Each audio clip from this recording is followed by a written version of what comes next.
yesterday, December 7, 1941, a date which will live in infamy. And so, my fellow Americans, ask not what your country can do for you, ask what you can do for your country.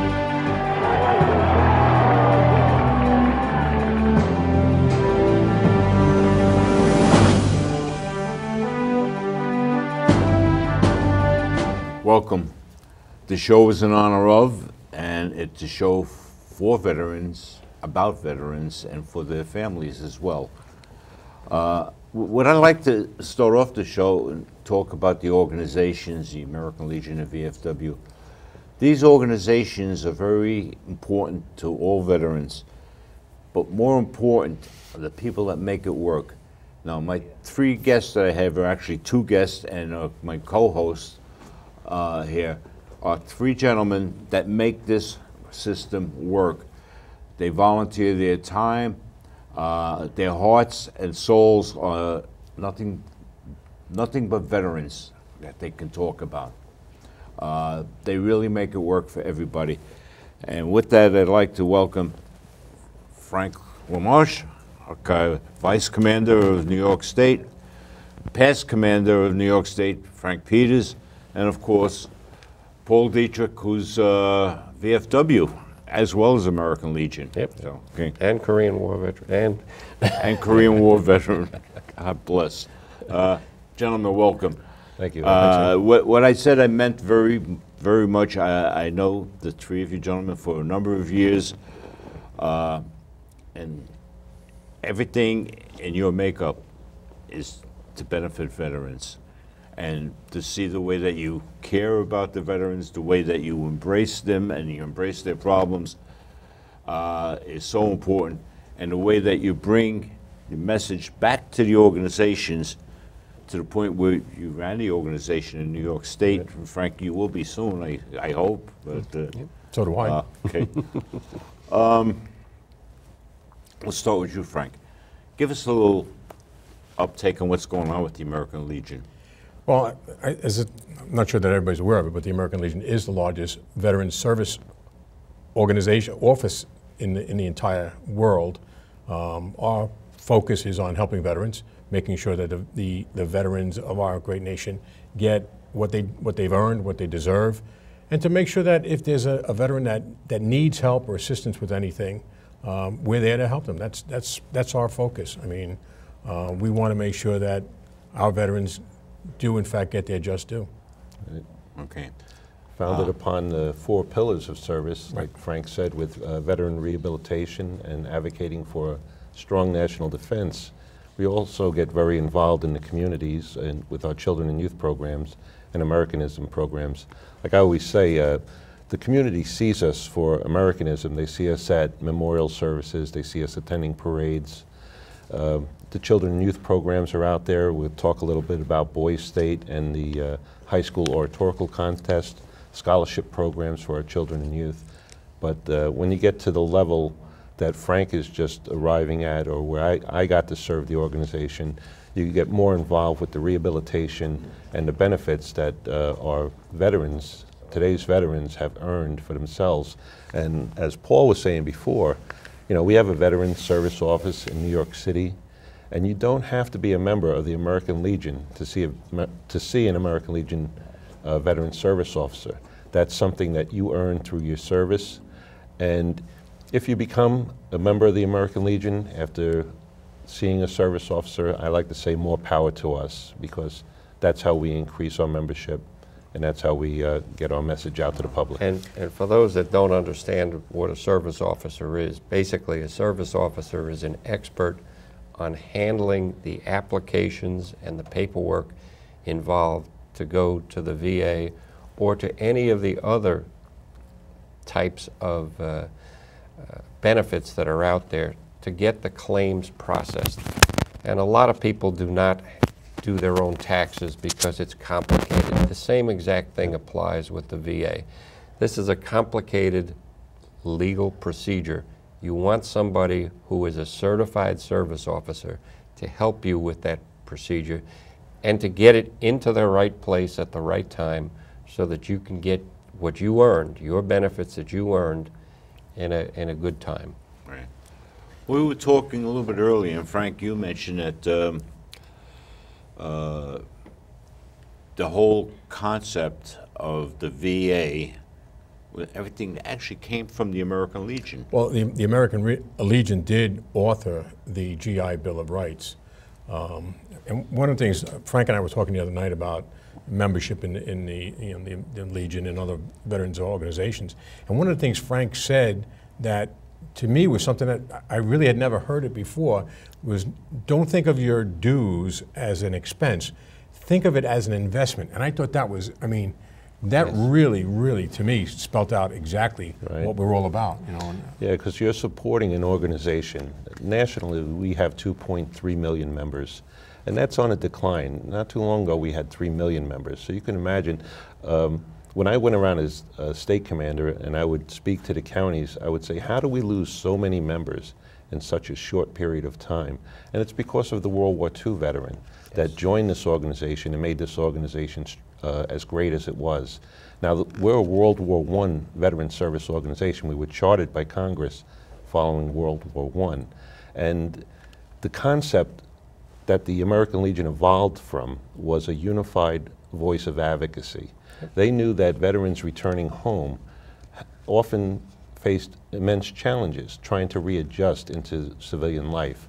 So at about the time of the end of World War II, they took all these legislative initiatives and resolutions that they had been trying to pass for the previous 20 years and laid down a blueprint which became the Veterans Readjustment Act of 1944. So, you know, the American Legion, at that time, we were a 1.6 million member organization. And in the year following the passage of the GI Bill, we became a 3.3 million member organization. So we more than doubled our membership after the GI Bill was passed. And that's our crowning achievement. But today, you know, you think about World War II, all those veterans, I think there were 4.9 million veterans that returned home from World War II. And we didn't get 4.9 million new members, but we got 1.7. Now you look at today's situation where you have the books of the American Legion have been open since 1990. You know, ever since that Montgomery GI Bill passed and they opened the books in 1990 when I joined the American Legion, we haven't been getting that great influx of veterans into this organization as we did when we passed the GI Bill. But it's important to know that as a crowning achievement, the Veterans Servicemen's Readjustment Act of 1944 laid the foundation for the Korean GI Bill, the Vietnam Veterans GI Bill, the Montgomery GI Bill, and today's post 9/11 GI Bill, which is the most generous of them all. Right. And the really important thing is that these are programs that can very easily be cut by Congress. Yeah. If they wish to divert money to other programs, they will very easily cut them. The reason you have the benefits is because of the organizations like the American Legion. This is the reason that they're out there. And the continuing advocacy is what keeps these benefits in place. Right. If I may, when I joined the service, I went into the Seabees. I was construction. Right. I was a carpenter at the time. And when I returned, I was going back into that field. I wound up breaking my hand, getting hurt. I was on disability, then I was laid off, and I said, this is just not going to work. I was recently married, and I turned to the GI Bill. I went back to school, and I had a incredible career because of the fact that, you know, I had the GI Bill behind me paying for my schooling. I mean, without that, you know, I don't know what I would have been doing today. Yeah. Well, I've said it frequently. I got my education, master's degree through the GI Bill, everything, and probably wouldn't have done so if it wasn't for the GI Bill. I was young, I was married, I was working a couple of jobs, and you know, trying to make everything work out then was very difficult. And the GI Bill came along and lifted me up. Yeah. And like Paul mentioned, if not for organizations like the American Legion, it would be very easy for Congress or whomever to take those benefits away from us. And that's one of the things that we keep advocating for and fighting for, to ensure that that does not happen. Yeah. And in this day and age, there are politicians around that are actually chomping at the bit to cut the VA in half, to cut all of our benefits in half. And it's not fair to the young guys that'll be military in the future. And it's just totally irresponsible on the part of the politicians to even think in that vein, but they are, unfortunately. Like I said, if you've been in conflict for 27 years, you're creating veterans every day. The DOD creates veterans. You know, the young men and women enlist into the service, and then they get out, they become veterans. They're not aware of everything that they're entitled to. And that's why what Frank was saying before about making an investment in an organization like this, to make sure that not only the people who need the help today get the help that they need, but the future generation of veterans, the benefits are still there for them when they need them the most. We have about, what, 40,000 veterans on Staten Island? Yep. We have 1,600 members in the American Legion. You know, if we can get our message out to ask the veterans out there that don't have time to participate in the programs, not to think of it as buying a membership card that you're going to get to go to the post. You always get that when you're a member. But if you make an investment in the organization, we're talking about being part of a number that's 2.3 million strong in this nation, that makes sure that these veterans will not be, you know, taken away. Membership is just a byproduct. The advocacy and the support of that advocacy is really what you're purchasing. Exactly, right. Yeah. Can we talk a little about the legislative agenda for this year? This is what we're trying to get in the state of New York through the legislature this year, and also some of the successes that we've had. Well, one of the things that we do is in the past, all the bills or legislation that we support, the American Legion is a bottom-up organization. Right. It begins with, you know, a post, or a member in the post, finding an issue that they feel that needs to be resolved. We do that via resolution. The post would approve it, then the county would approve it, and then it would go on up to department and national, depending upon what that legislative request was. One of the ones that I'm most proud of that occurred this year was we wrote a resolution requesting that we petition the U.S. Congress to recognize the men and women who served during the Iran hostage crisis as wartime veterans. Quite simply, that was, you know, the attack on the U.S. Embassy was an act of war. Yes, right. And we don't recognize them as wartime veterans. And because of that, there's certain benefits of being a wartime veteran that they're not entitled to. So hopefully we'll get that pushed up and get that approved. Veteran cemetery. We've been pushing for a veteran cemetery on Staten Island for a good number of years. You know, same thing. It was a resolution that was passed by actually it was Gold Star Post that actually passed it again. That went up through in New York State because we are in such close proximity to the Calverton Cemetery. The federal government won't build another cemetery here on Staten Island. But we've petitioned the New York State legislation to have veterans cemeteries. There are several veteran cemeteries, state-run veteran cemeteries, that are popping up across the state now. And that's just the type of stuff that we've been trying to do, where there's an issue, a homegrown issue, if you will, that we want to try and get resolved, and that's the way we do it. PTSD is one of the main issues. Very much so, all yes. our returning veterans, not all of them, but a good number of our returning veterans It's a are. signature wound of the current conflict. What we're looking for is alternatives to opiates. I mean, some of these men and women come back and they're in pretty rough shape, and they're being prescribed, you know, opiates, which are addicting. We're advocating for alternatives to this. We're petitioning, our government to look at alternatives so that we're not issuing, all these opiates and the like to our veterans. Finding alternatives to these ailments, if you will. One of the successful treatments for minor TBI is hyperbaric oxygen treatment, which Right, I had heard about that. Pharmaceuticals don't want to hear that because, as Frank said, They want to sell drugs. They want to sell their drugs, and the government is the biggest purchaser. They give a damn less about the health of the individual that's receiving the opiates. Okay, they're just more concerned about making money, and that. Right. And HBOT has proven to be a very useful treatment for in certain cases. It has been met with success.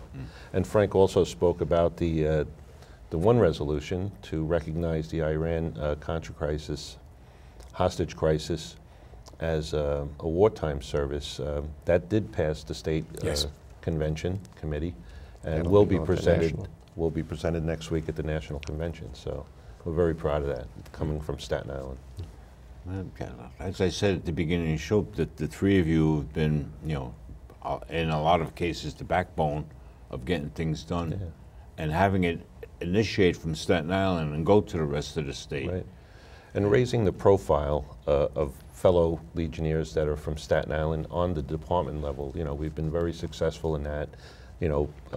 Myself being the first department commander that was elected from Staten Island in over 50 years at convention. Hopefully one day Frank will be in a similar position. But we're putting ourselves through our advocacy and through our activism in a better position to progress within the organization, and hopefully maybe national commander someday from Staten Island. That would be an awesome achievement. But we have Dennis McLoone and Mary McLoone, who you've had on the show several times. Dennis is the New York State Department POW MIA chairman this year. Mary LaMarsh McLoone sits on the Women in the American Legion subcommittee of the Rehabilitation Committee for New York State. We have Anthony DiNatale, who is on Homeland Security, the department chairman. Frank, vice chairman. Anthony Pagola, our immediate past district commander, is now on the Department Finance Committee. So, we are raising the profile of Staten Island, where a lot of the counties and a lot of the people who are very active on the state level are starting to recognize Staten Islanders, as pretty much a contributor to the efforts of the department in New York. I think a point that needs to be made here is if you're viewing this show right now and you're unhappy with the state of what's happening with politically, what's happening to the VA with the political cuts, what have you. Maybe if you're not a member of the Legion or the VFW or both, and you can be a member of both. I'm a member of both. Right. So is Frank. We're all. Then maybe it's time for you to get involved. And like I say, Frank said, it's not a donation; it's an investment. Right. And you choose It's an investment the level of your future. It's an involvement. investment of your children's future and their children. This is something that you can't let them take away from us. In a list of priorities politically, we're not at the top of the list, and we should be. Well, like I said, with the vast increase in the veteran population, these benefits do come with a price tag, and Congress is looking at that price tag. Look, we've been the law of sequestration, which has been reducing the size of our military for the past several years. Yes. These are things that our commanders-in-chiefs or the commanders of the different services are very concerned about. And we'll go to national convention next week in Cincinnati, Ohio, and we'll hear from these top administrators within the department, in the various services of the Department of Defense, and they'll come and tell us we need your advocacy. The DoD is reaching out to the American Legion saying we need you to speak up for us. You're going to have the smallest Yeah. Navy since the end of World War II. You're going to have the smallest Army since the end of World War II. And those translate into people, because there are people that went into the military for a career, and here it is in the middle of their career, and they're told, sorry, we have no place for you anymore. That's out there. That's scary. They And also that's scary. translate into protection. Yes. Okay, for the average citizen of this country, if I look at it from what I read in the media, I don't want the military diminished. Yep. I don't want to see planes that are can't get parts for anymore. Okay, It even goes beyond that, though. I went through this after the Gulf War in the 90s. I was a commander. I was in the reserves. And what happens is you're not only you're getting rid of people because you have to, because their spaces are being cut, but also there's no money to go do training. We were cut. We could not go to the rifle range. We're the Army, and we could not go to the rifle range every year. Now, I'm sorry, but if you don't know how to shoot, you're in the Army, you're not of much good to anybody.